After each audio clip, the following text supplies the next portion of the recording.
So a mortgage is likely to be one of the biggest commitments that any of us will ever take on, and certainly the largest amount of money that we'll borrow. But essentially it's a long-term loan that's secured against your property and then repaid over typically 25 but could be 30 years or so.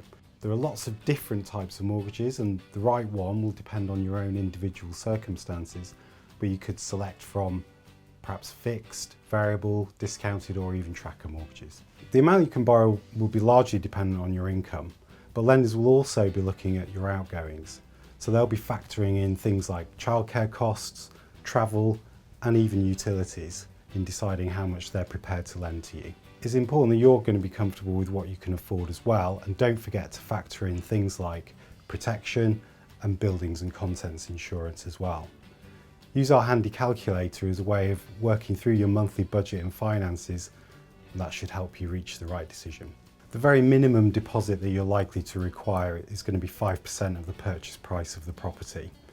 Most lenders will go to a maximum of 95% of that purchase price. It's important when you're factoring in how much you can put down as a deposit that you take account of all the other costs, such as survey costs, legal fees, and of course stamp duty. Use our online calculator to work out how much stamp duty you might have to pay. If you are struggling to meet the deposit requirements, then you can actually consider other ways of buying, which could include shared ownership, or take a look at the government's Help to Buy scheme. Knowing what the right mortgage for you is really difficult because there's a vast array and literally thousands of mortgages out there. Those include fixed rates, variable rates, discounted deals and tracker mortgages. So getting advice as to what might be the best option for you is really important. When you're looking at deals, also don't just look at the headline rate. You need to factor in all the fees because those can have a real impact on the overall value of a product.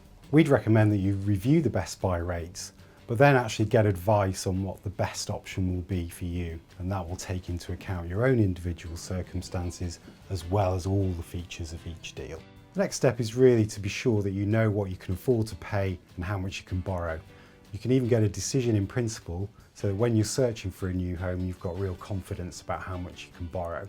Be sure to factor in all the other costs, and then it's a case of searching out your dream first home.